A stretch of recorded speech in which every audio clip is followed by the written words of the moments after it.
So this is just a wee quick video on how I sort of approximate my David Gilmour tones. This is what we're going for here is Castella Rising from the On an Island tour. Now I already know roughly the setup David was using on this, what his rig was, what pedals he took with him, because I do a lot of research into it. So just by listening to it, we can kind of narrow it down. So this is my guitar, just straight into the amp, there's no effects on yet.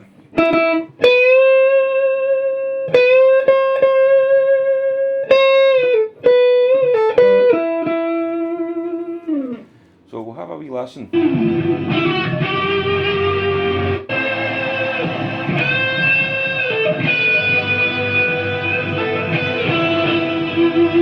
There's not really a lot in a way of modulation going on there like chorus or rotary that I'm hearing. So we know we'll be using his high watt DR103, so right, we'll switch on our high power, which should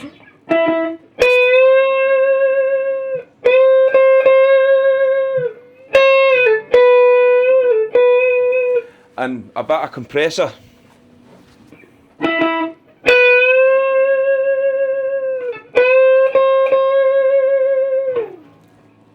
I'm going to use the 2290 TC flashback, the digital delay. I'm not actually sure if at that time he was using the, what's it called, tone flight thingy one or no, or if he was still using that.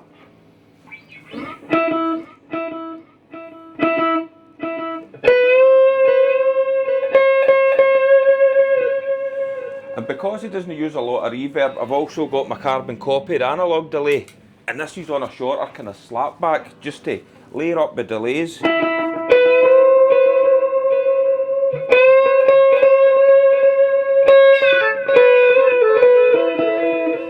the one thing with a high watt amp, it doesn't actually have a reverb on it, so he relies, like, obviously he's playing giant stadiums and theatres and that, so he's getting a nice reverb in there. I normally add a bit of reverb on Cubase later on when I do a proper recording, but because this is just getting picked up with the mics, we're not going to have any. So now we need that wee bit of gain, that wee bit of crunch on the tone.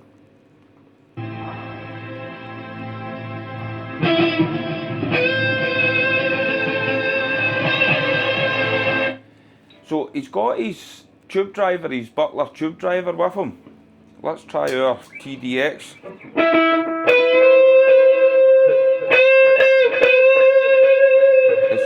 That's not got the bite. What about the big muff?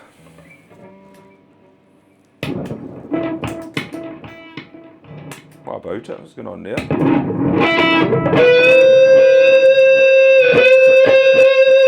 That's got the bite.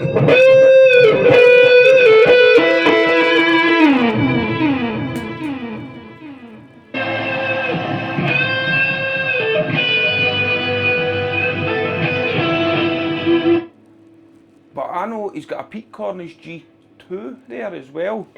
So rather than the big muff, because that doesn't sound really like a big muff to my ear.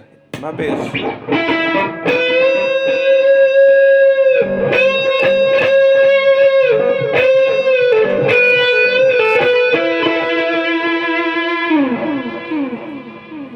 But that, it doesn't seem to have the same bite he's getting.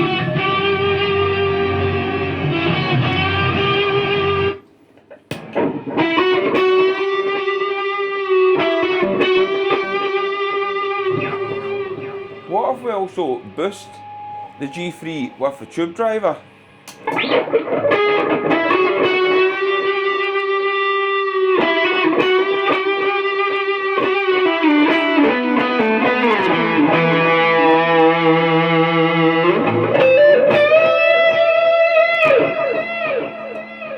I think that sounds close.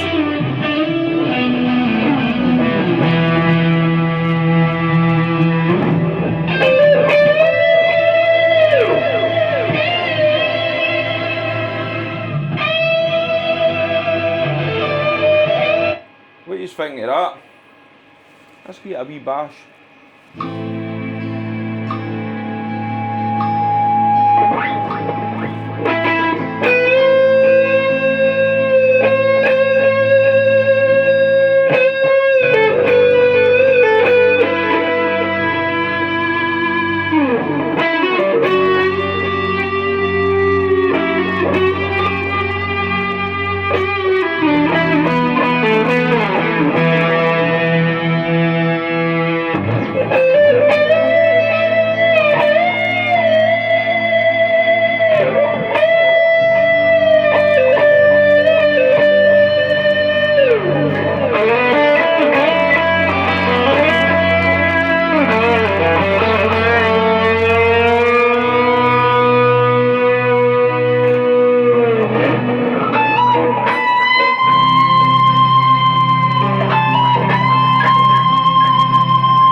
pretty much there. I would then do a wee bit of fine tuning with that, and then would record it properly, download the backing track, upload that into Cubase, and then record the guitar, mic up the amp, record the guitar in it, add a wee bit of reverb, a wee bit of EQ compressor or whatever, just tie them in together.